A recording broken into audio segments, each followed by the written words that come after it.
열왕기상 19장 4절로 8절까지 우리 함께 교독하겠습니다. 4절의 말씀을 제가 먼저 읽겠습니다. 자기 자신은 광야로 들어가 하룻길쯤 가서 한 노뎀나무 아래에 앉아서 자기가 죽기를 원하여 이르되 여호와여 넉넉하오니 지금 내 생명을 거두시옵소서. 나는 내 조상들보다 낫지 못하니이다 하고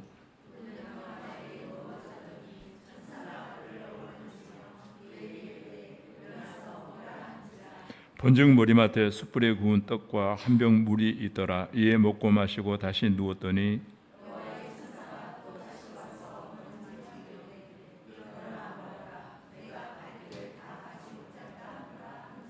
같이 읽습니다. 이에 일어나 먹고 마시고 그 음식물의 힘을 의지하여 주 40야를 가서 하나님의 산 호렙에 이르니라. 아멘. 기도합니다. 사랑과 은혜가 풍성하신 아버지 하나님, 오늘 오후 예배로 다시금 우리를 불러 모아주시고 하나님의 세미하신 음성 앞에 청종하여 듣고자 길을 쫑긋 세우게 하여 주신 것을 감사합니다. 오늘도 허락하신 말씀이 성령님의 인도하심 속에 내 가슴 속에 아로새겨지고 그 말씀을 통해서 우리의 삶에 놀라운 변화가 일어나기를 원합니다. 오늘 이 시간 우리의 마음이 무너질 때 주님의 위로와 회복의 손길을 경험하게 하시고 주님의 은혜로 다시 일어설 수 있도록 도와주시옵소서. 예수님 이름으로 기도하옵나이다. 아멘. 할렐루야.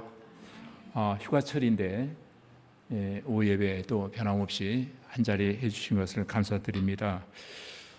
제가 여러분에게 질문 하나 드리겠습니다.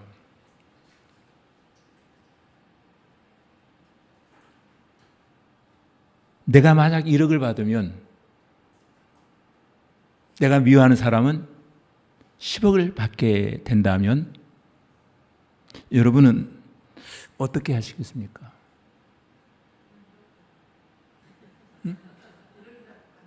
1억이라도 받는다고요. 예. 또 다르신 분은? 예. MZ 세대의 답은 그냥 안 받기.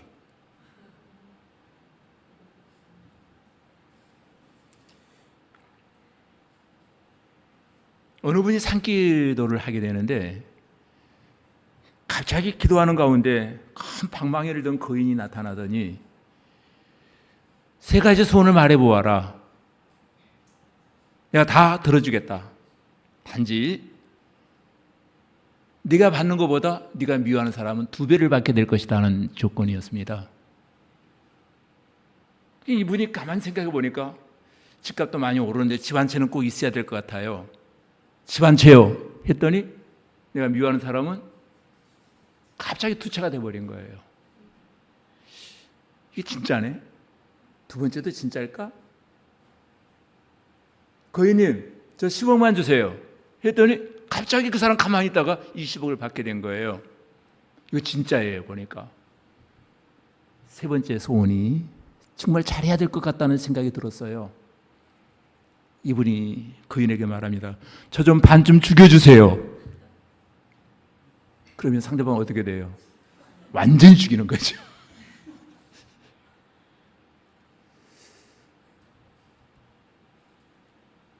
독일어로 샤덴프레이데라는 말이 있습니다. 샤덴프레이데. 샤덴이라고 하는 말은 고난이라는 뜻이고 프레이데라고 하는 뜻은 기쁨이라는 뜻입니다. 남의 불행이 나의 행복이다. 기쁨이다. 사촌이 땅을 사면 배가 아파요. 견딜 수가 없어요. 근데 남의 불행이 나의 엄청난 기쁨이에요. 남 좋아하는 꼴은 볼 수가 없는 거예요. 오늘 본문에 보면은 엘리야라 이름하는 그 시대의 최고의 선지자가 나옵니다. 이 사람이 지금 마음이 무너질 상태에 놓여서 큰 좌절에 빠져버리고 말았어요. 자살의 충동을 느낄 정도의 상황이 온 거예요. 이때 마귀는 바로 샤덴프레이데, 너의 그 고난과 아픔과 자살하고 싶은 마음이 나의 최고의 행복이야 라고 말할 수 있는 상황이 왔어요. 마치 신앙인이 안 될 때에 우리 주변에 우리를 바라보고 우리의 신앙을 조금 가찮게 보고 곱지 않은 눈으로 바라본 사람들은 굉장히 고소한 시간일 거예요. 행복한 시간일 거예요. MZ 세대처럼 말이에요. 차라리 안 받고 말지. 오늘 지금 본문에 보면은 엘리야의 상황이 아주 버거운 상황이에요. 4절 8절에 보니까 엘리야 선지자는 갈멜산에서 하나님의 큰 승리를 경험했지만은 이세벨의 위협으로 인해서 두려움과 절망에 빠져서 지금 광야로 도망가야만 하는 환경이 그에게 주어지고 만 겁니다. 어떻게 보면 마음이 막 무너지는 찰나예요. 더 이상 본인 스스로도 살고 싶은 욕망이 없어요. 그런 의지가 전혀 안 보여요. 그러나 하나님은 그런 엘리야를 찾아오셔서 샤덴프레이드를 하는 것이 아니고 위로하시고 격려하시고 새 힘을 불어넣어 주시는 장면을 보게 됩니다. 사단은 샤덴프레이드를 하고 싶겠죠. 그래서 성령의 역사가 일어나는 곳에는 아파하는 시민들을 바라볼 때마다 도와주고 위로해주고 격려해주고 지지해주고 싶어 한다는 거예요.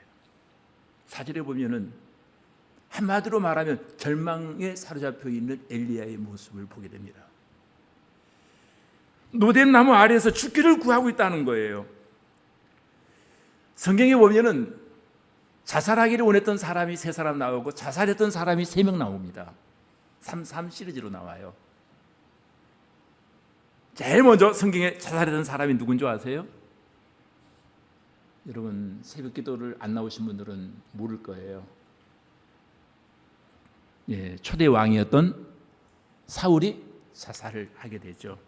그리고 이제 우리 사무엘 하를 읽고 있는데 내일이나 모레쯤도 되면은 압살롬의 최고의 지략가인 제갈공명급에 속하는 아히도벨이 자기의 지략이 받아들여지지 아니하자 자살해 버리고 맙니다. 그리고 한참 세월이 흘러서 신약시대로 와서 예수님을 팔아서 좀 이득을 챙기려고 했던 한 사람이 나오죠. 그 이후로 그 이름을 짓질 않아요. 이름이 누구죠? 여러분 이름은 아니니까 괜히 무서운 눈빛으로 눈 피하지 말고요. 가룟 유다예요. 3명이 나옵니다. 그러면 자살을 한순간이나마 꿈꾸었던 사람이 또 3사람 나와요. 신기하게도 동방의 욥이라 동방의 의인이라 일컬어지는 욥도 자살하고 싶어 했어요. 너무너무 주어진 고난을 감내할 수 없었어요. 버틸 만한 힘이 없었어요. 가까스로 버티고 있는데 친구라고 하는 3사람이 와서 계속 부활을 지르는 거예요. 견딜 수가 없었어요. 그리고 2번째 오늘 본문에 보니까 누구죠? 엘리야. 엘리야가 죽고 싶어하는 마음. 차라리 이렇게 살 바에는 죽어버리고 싶다. 그리고 또 하나 나오는데 그 사람은 퀴즈 누굴까요? 어디서 자갈 굴러가는 소리가 자꾸 들리네요. 누굴까요? 성경을 안 읽었죠, 여러분? 나를 들어 바다에 던지라. 자기를 바다에 던져달라고 했던 사람이 하나 나와요. 요나. 전하가 아니고 요나. 요나가 자살하고 싶어 했어요. 근데 요나가 좀 지혜로운 것은 자기가 뛰어들지 아니하고 던져달라는 거였어요. 굉장히 하나의 절대 주권을 믿는 사람이었어요. 스스로 자살하는 것은 죄라고 하는 것을 알고 자기가 죽을 수는 없으니까 나를 던져달라고 부탁합니다. 굉장히 지혜로운 사람이었어요. 그럼 오늘 엘리야가 바로 그런 사람이에요. 죽고 싶다. 살고 싶지 않다. 여러분, 죽기를 원했습니다. 우리가 겪는 절망감과 다르지 않아요. 인생이라고 하는 그 무게감에 눌려서 압사할 정도가 되어버린 거예요. 도저히 그 인생의 무게를 버티고 일어설 만한 힘이 없는 거예요. 그때 이런 생각을 하게 되죠. 그런데 하나님이 그 소리를 들으시고 5절로 7절에 보면은 자살을 꿈꾸고 있는 엘리야를 하나님이 이루하십니다. 여러분, 그래도 하나님의 이름을 부르면서 자살을 꿈꾸었던, 하나님께 기도한 거예요. 하나님 나 좀 죽여주세요. 나 살고 싶지 않아요. 그때 하나님이 그 기도에 응답하셔서 천사를 보내주셔서 내가 많이 지쳤구나, 너 많이 아프구나, 힘들구나, 일단 먹어라. 여러분, 우울증 걸렸다고 하는 사람이 얼마 전에 상담을 하러 왔어요. 그래서 음식 가운데 뭐가 좋아하냐 했더니 자기는 두루치기를 제일 좋아한대요. 두루치기를. 그래서 우리 동네에 내가 알기로는 대한민국에서 제일 잘하는 두루치기집이 하나 있는데 그 집에서 꼭 식사를 대접하고 싶다 했더니 이 사람이 얼굴이 굉장히 밝아져요. 그래서 대한민국에서 제일 잘한다고 하는 두루치기집으로 이분을 데려가서 먹였어요. 얼마나 열심히 먹는지. 먹고 난 이후에 기한은 우울증이 아닙니다. 우울증 걸리면 일단 입맛이 없습니다. 근데 그렇게 잘 먹는 걸 보니까 한 일주일 정도 우울증 때문에 죽을 뻔해. 일주일은 약입니다. 14일 정도 지나서도 계속 그 증세가 계속되면 우울증인데 지금 먹는 걸로 보아서는 우울증이 아닙니다 했더니 이분이 다음 주에 또 올 테니까 또 우울증 또 사주세요 그러더라고요. 그건 진짜 아니었어요, 그분은. 그래서 다다음 주에 그분이 다시 상담하러 오기로 했습니다. 여러분, 이 우울감이 오면 먹고 싶지가 않아요. 사실은 입맛이 없어요. 잠도 오지 않아요. 불안해요. 산다는 게 무의미해져요. 내가 이렇게 열심히 하나님을 위해서 일했는데 결국 내게 주어진 보상은 이거야? 이거야? 내 존재의 사역의 의미가 무의미해진 거예요. 근데 자살하고 싶어졌다는 거예요. 인생이 무게감 앞에. 여러분, 그랬더니 하나님이 처방약을 아시고 먹을 것을 일단 갖다 준 거예요. 그랬더니 잘 먹어요. 보니까 죽겠다는 사람이 엘리야예요. 잘 먹어요. 먹으니까 힘이 생겨요. 오늘 우울해하시는 분들이 계시다면 하나님이 이 시간도 성령으로 오셔서 여러분 영혼에 말씀을 먹여주시고 여러분의 아픈 상처를 만져주심으로 말미암아 새 힘 얻어 다시금 40주야를 잠을 자지 않아도 달릴 수 있는 힘과 저력이 여러분에게 임하여지기를 주님의 이름으로 축원합니다. 아멘 하신 분만 힘 주실 거예요. 8절에 보니까 먹고 힘을 얻었더니 하나님은 드디어 목적이 있었어요. 새로운 미션을 주시는 거, 사명.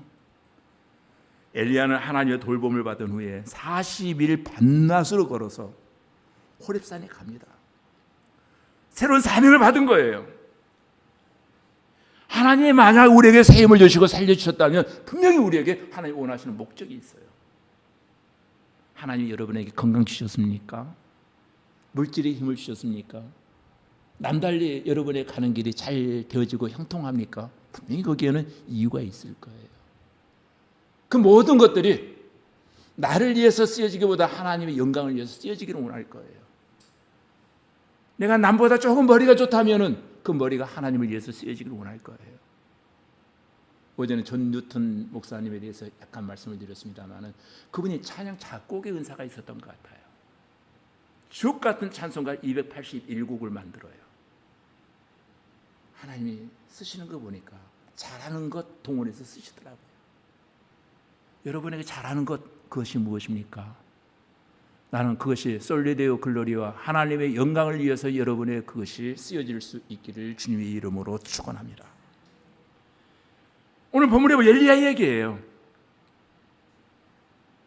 그 잘 나가던 하나님의 사람 엘리야가 한순간 무너져가고 있더라는 거예요.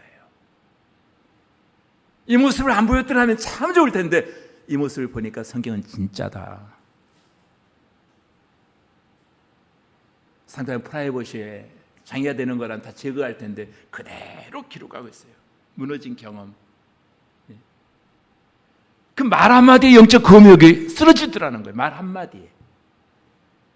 여러분 아무리 기도 많이 하고 신앙의 무게감이 있는 사람일지라도 말 한마디에 쓰러질 수 있다는 거예요. 무너질 수 있다는 거예요.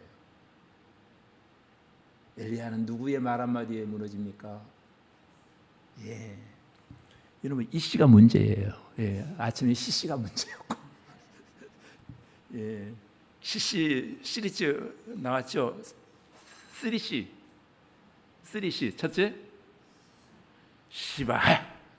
시바입니다. 그리고 또 두 번째 씨는 시무유, 세 번째 씨는 이 아픈 시오리를 예, 학대하고 있어요. 지금 서거를 앞두고 계신 시오리님을. 자, 말 한마디에 쓰러져 버려요. 이세벨이 그 말 한마디. 18장에 보면 엘리야의 위대한 활약상이 나옵니다. 17절에 보면 와방이 엘리야에게 이스라엘을 괴롭게 하는 자여 너냐?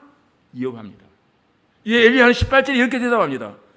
내가 이스라엘을 괴롭게 한 것이 아니라 당신과 당신의 아버지의 집이 괴롭게 하였으니 이는 여호와의 명령을 버렸고 당신이 바알들을 따랐음이니라. 우상을 숭배했기 때문이다. 담대하게 왕 앞에서 이 복음을 증거합니다. 이때는 죽을 각오가 되어 있었어요. 죽으면 죽으리라. 절대 권력자인 왕 앞에서 이렇게 말할 수 있는 사람이 과연 몇 명이나 있을까요? 죽기를 각오하지 아니하면 이런 말 할 수가 없어요. 그런데 19절에 보면 엘리야가 거기에 그치지 않습니다. 아합에게 말합니다. 바알 선지자 450명과 아세라 선지자 400명을 갈멜산으로 모아달라는 겁니다. 1대 850대 1로 대결하고 싶다는 거예요. 영적 싸움을 하고 싶다는 거예요. 과연 이 싸움의 영적 싸움에서 불로응답하시는 하나님을 증명하고 싶어하는 마음, 얼마나 용감합니까? 엘리야의 하야상이 여기서 끝나지 않습니다. 얼마나 멋진지 몰라요. 그 당시 41절에 보면 가뭄으로 인해서 3년 6개월 동안 비가 내리지 않았어요. 7번이나 간절히 기도했다라고 하면서 완전수, 7은 완전수잖아요. 완벽한 기도를 하나님 앞에 내립니다. 기도합니다. 그랬더니 다시 비가 내리는 놀라운 기적의 역사가 일어나요. 여러분도 기도하면 그와 같은 기적의 역사가 일어날 줄로 믿습니다. 근데 왜 안 일어나느냐고요? 엘리야는 7번 했어요. 완전수. 이걸 기억하세요. 여기까지 보면 정말로 위대하고 대단한 선지자였습니다. 여러분 어떻게 생각하십니까? 감히 누구도 그 능력에 대항할 수 없을 정도로 큰 일을 감당했습니다. 그런데 오늘 본문에 보니까 어제 그 사람 맞아? 할 정도로 완전 딴 사람이 되어 있습니다. 엘리야가 이세벨 왕후가 아끼는 아합 왕의 부인이 이세벨이에요. 아씨와 이씨가 만났어요. 근데 이 이세벨이 전가를 보냅니다. 내가 어제 850명을 죽였다고?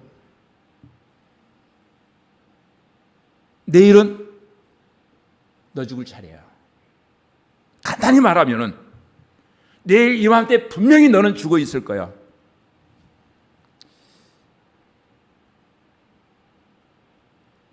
이세벨 선지의 복수에 대한 협박을 받게 됩니다. 이 말을 들은 엘리야, 어제 엘리야다면은 어떻게 할까요? 맞짱 뜨겠죠. 죽음을 각오했겠죠. 그런데 오늘의 엘리야는 어제의 엘리야가 아닌 것 같아요. 반응을 보세요. 죽어라! 도망갑니다. 어디까지 도망가느냐? 부엘세바까지 도망갔다고, 땅끝까지 도망갔다는 거. 그 당시 이스라엘의 땅끝이 부엘세바였어요. 유다의 최남단 지역까지 도망갑니다. 그리고 안심이 안 돼요. 땅끝까지 왔어요. 그런데도 불안해요. 불안의 영이 한번 임하잖아요. 사단의 역사, 불안은 사단이 갖다주는 역사인데 그렇게 기도 세게 하던 그 사람들 성령 충만할 때는 겁나지 않았는데 불안이 사단이 강력하게 역사하니까 불안이 그 마음속에 엄습이 옵니다. 브엘세바에서 엘리야가 하루길쯤 더 갔다는 거예요. 하루길쯤 더 갔다. 이 말을 어떤 신학자가 그렇게 해석을 했어요. 우리나라 신학자겠죠. 땅끝 마을까지 도망갔다. 이 말은 제주도까지 도망가가지고 거기서도 안심이 안 되어서 가파도나 마라도까지 도망갔다. 가파도가 어딘지 모르고 가파도 되고 안 가파도 된다는 소린가 봐요. 거기까지 도망갔대요. 아마 예상진 사람이겠죠. 그렇게 도망가서 하루 노된 나무 아래 앉아서 자신의 지금까지 행위를 돌아봅니다. 이세벨의 말을 전갈받은 그때부터 지금까지 자기 모든 삶의 여정을 반추해 보았을 때에 자기가 생각해도 과간이에요. 저는 자기답지 않은 행동을 지금 하고 있는 거예요.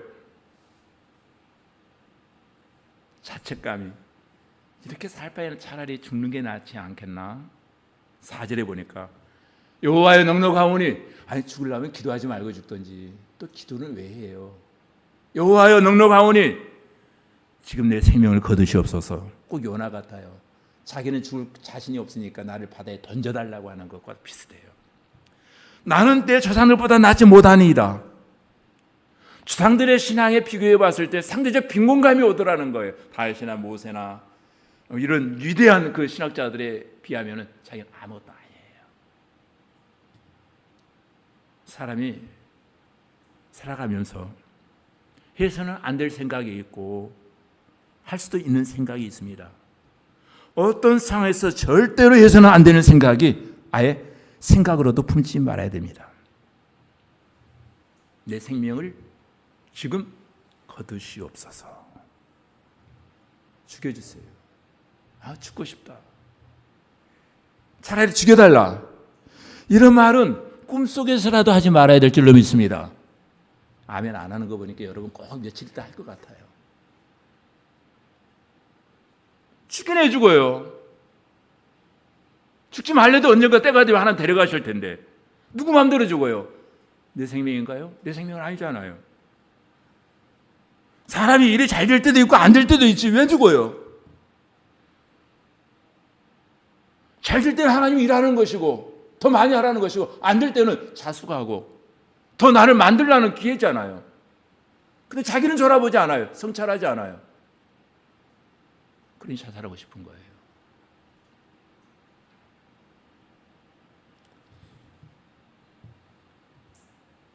제가 좋아하는 시인 가운데 유한진이라고 하는 시인이 있습니다. 그분의 시인 가운데 한 구절이 지금 갑자기 생각났습니다. 지나가던 글이 내 머릿속에 막 들어왔어요. 지금 유한진 씨의 잠이 오지 않는 어느 날 밤 자기 성찰을 하는 그 말이 그렇게 나와요. 계란은 남이 깨면 후라이가 되고 내가 깨고 나면 병아리가 된다는 그런 글이었어요. 예, 여러분 모를 거예요. 무슨 말인지. 계란이 있어요. 분명히 계란이 남이 깨고 있으면 이거 후라이 하려고 깬 거예요. 근데 내가 스스로 깨고 나면은 예쁜 병아리가 되어 나온다는 거예요. 남이 찔르느냐 내가 성찰해서 뭔가 깨달으느냐의 차이라는 것을 지금 유한진 시인이 잠이 오지 않은 어느 날 밤 계란을 생각하며라고 하는 글을 썼던 기억이 아주 오래전에 읽었던 순간 지금 생각이 났어요. 죽긴 해 죽어요. 안 될 때는 내가 더 자숙하고 병아리가 되어 나오면 되잖아요. 예쁜 병아리가 되어서.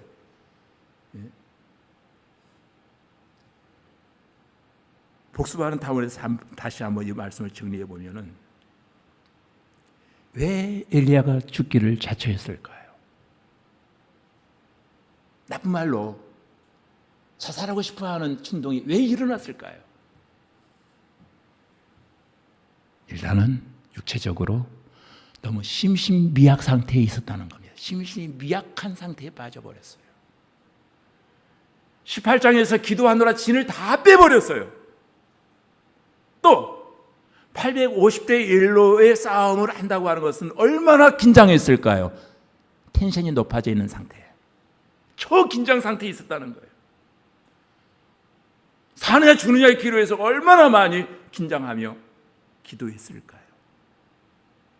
또 비가 오지 않기를 7번씩 기도할 때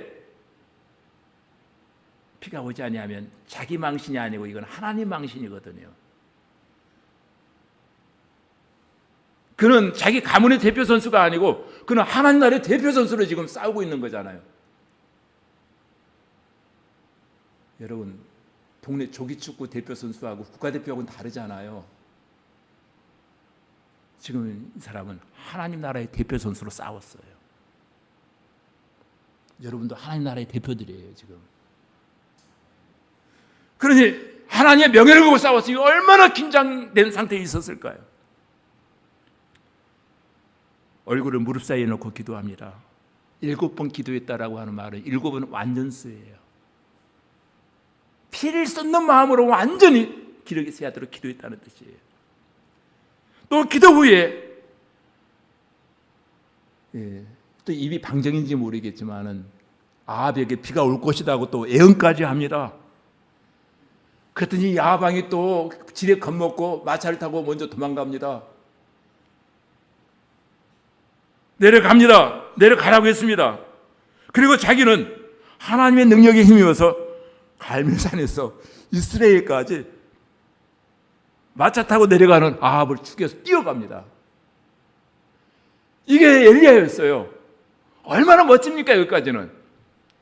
마차보다 더 빨리 뛰는 사람이 엘리야였어요. 이스라엘까지 뛰어갔대요. 그런데 18장까지 그렇게 기력을 다해서 최선을 다했던 엘리야, 극도의 긴장 상태,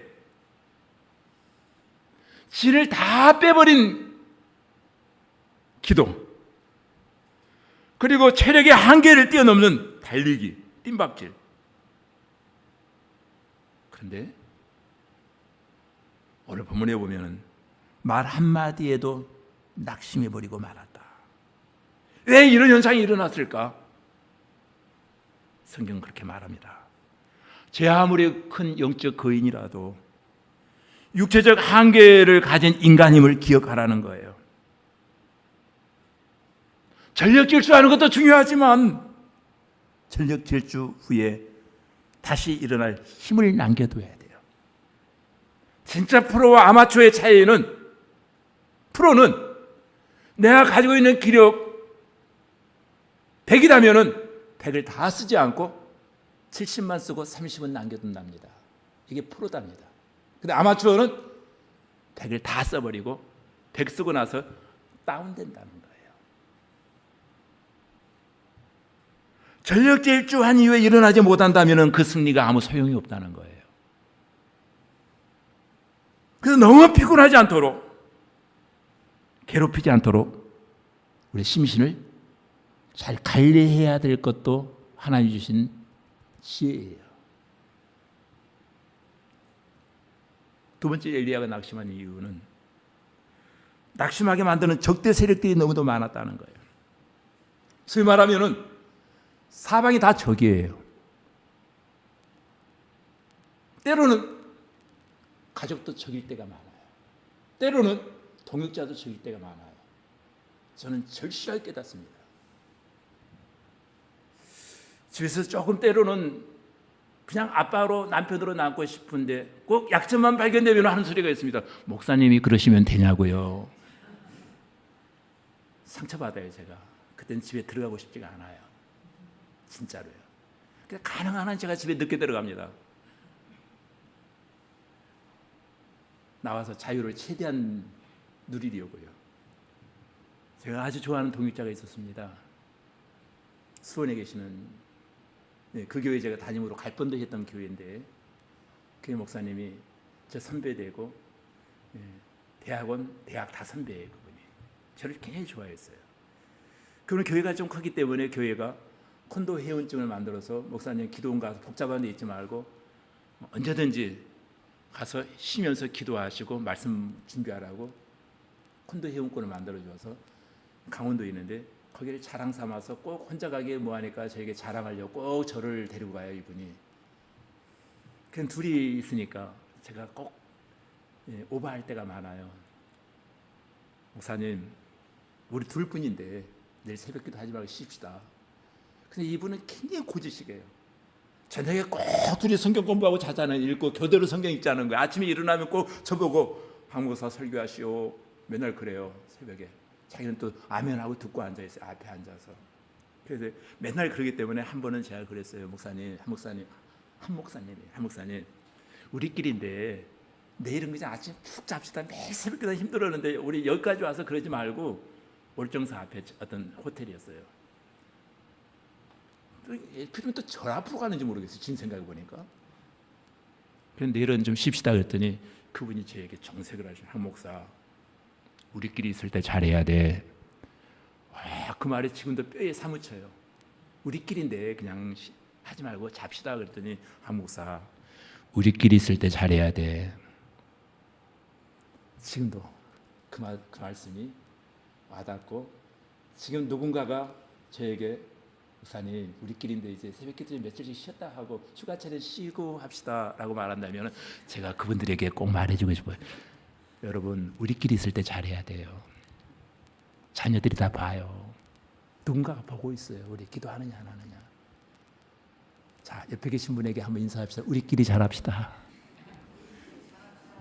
우리끼리 있을 때 잘해야 돼요. 그분이 평생 저에게 남겨준 교훈은 그 교훈이에요. 우리끼리 있을 때 한국사 잘해야 돼. 은퇴하신 지 오래됐어요. 근데 그 목사님이 나를 맛있는 걸 사주고 용돈을 자주 주고 뭐 선물을 자주 했어요. 그분이 부자 교회니까. 근데 그것은 하나도 기억 안 나고요. 한 목사, 우리끼리 있을 때 잘해야 될 신앙은, 이 말이 지금도 제 가슴 속에 사무쳐 옵니다. 여러분, 무슨 말을 들어도, 무슨 소리를 들어도 그 말 속에 들어있는 독을 해독할 수 있는 영성을 유지할 수 있기를 바랍니다. 근데 엘리야는 그 소리를 듣자마자 그 소리를 해독하지를 못했어요. 또 이 엘리야의 낙심은 성공 이후에 찾아오는 공허감 때문이었어요. 성공한 이후에, 설교자들이 설교한 이후에 공허함이 찾아오거든요. 그와 같이 더 위대한 일을 하고 나면 엄청난 그 공허함, 싸우기 위해서는 열심히 준비합니다마는, 그러나 싸움 이후에, 승리한 이후에는 기력이 소진되어진다는 거예요. 승리한 이후에 방심하고 공허함과 애로움을 관리하지 못하면 스스로 무너지고 만다라고 하는 것을 엘리야를 통해서 보여주고 있습니다.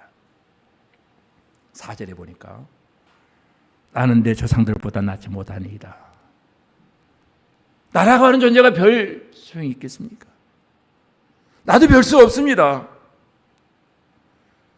10절에 보니까 오직 나만 남았나이다 하면서 정서적, 신앙적 애로움을 호소하고 있습니다. 결국 우리의 마음의 문제입니다. 지금까지 우리의 감정은 우리의 이성이나 생각에 비해 그 중요성을 느끼지 못했습니다. 어떤 감정의 변화가 생기고 마음이 약해질 때 우리는 그렇게 말합니다. 정신 상태가 글러먹었군. 배부른 소리 하고 있군. 그런 정신으로 무슨 일 하겠어. 이런 경향이 있습니다. 여러분, 그러나 우리의 마음과 감정은 굉장히 중요합니다. 감정과 마음이 약해지고 병들 때 얼마나 큰 고통을 당하는가. 이 감정과 마음이 얼마나 우리의 삶을 쥐락펴락하는가를 우리는 볼 수 있습니다. 분명한 것은 감정도 우리의 삶의 중요한 부분이고 누구도 감정을 무시할 수는 없다는 거예요. 문제는 이 감정을 우리가 어떻게 다룰 것인가 하는 과제예요. 감정은 하나님께서 우리의 삶을 풍요롭게 하기 위해서 주신 귀한 선물이거든요. 감정도 하나의 선물이에요, 우리에게. 필요하셔서 주신 선물이 감정이거든요. 우리 인생에 감정이 없다면은 얼마나 무미건조할까요? 감정이 없어요. 가끔 대화하다 보면은 영혼 없는 대화를 나누는 것처럼 상대방 감정이 없는 것을 볼 때 내가 저 인간에게 왜 이런 말을 하고 있지? 전화하다가도 감정이 느껴지지 아니한 사람을 들을 때 어때요? 무미건조해지거든요. 또 그 감정을 잘못 사용하고 잘못 관리하면은 우리 인생에 큰 고통과 파괴의 결과를 가져다 주고 말더라는 거예요. 감정. 이 감정에 대해서 두 가지 잘못된 극단으로 빠질 개연성이 높습니다. 하나는 사람이 너무 감정적이다 보면은 감정에 압도되어서 맨날 감정에 끌려다녀요. 어느 카페 갔더니 감정이 너무 좋아해서 매일 카페만 노래해요. 또 하나는 지나치게 감정을 통제하고 억제하다 보니까 너무 무미건조해 있어요. 좋은 걸 봐도 좋다고 말하질 않아요. 꼭 그런 건 아니지만 되게 여자분들이 감정의 변화와 기복이 심한 것을 많이 보게 됩니다. 또 남자는 안 그런 거, 남자도 그런 사람 많아요. 또 남자들은 보면은 지나치게 감정을 통제하려고 합니다. 그래야 남자답다나요? 그냥 여자답게 사세요, 그냥. 통제하지 말고. 또 어떤 사람은 감정적으로 너무 예민하게 반응합니다. 너무 자주. 너무 강렬하게 감정이 요동치는 것을 느끼게 하는 사람이 있습니다. 그리고 그 감정을 잘 다루지 못해서 고통스럽고 또 부정적인 결과를 경험하기도 합니다.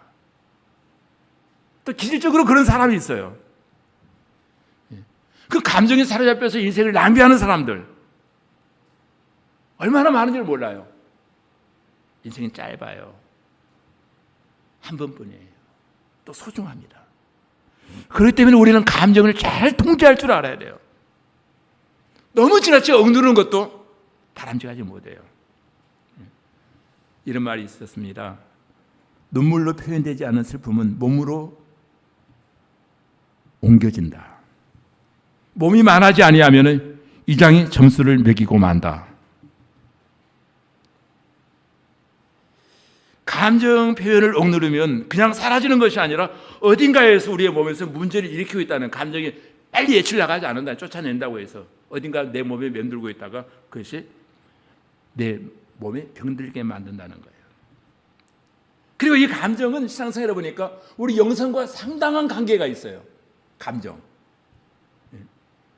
여러분, 하나님 우리의 감정을 통해서 하나님을 느끼게 하십니다. 감정을 통해서 하나님을 기쁘시게 할 수 있습니다. 만약 저와 여러분에게 감정이 없다면 하나님을 믿으며 신앙생활 하는데 많은 어려움이 있을 거예요.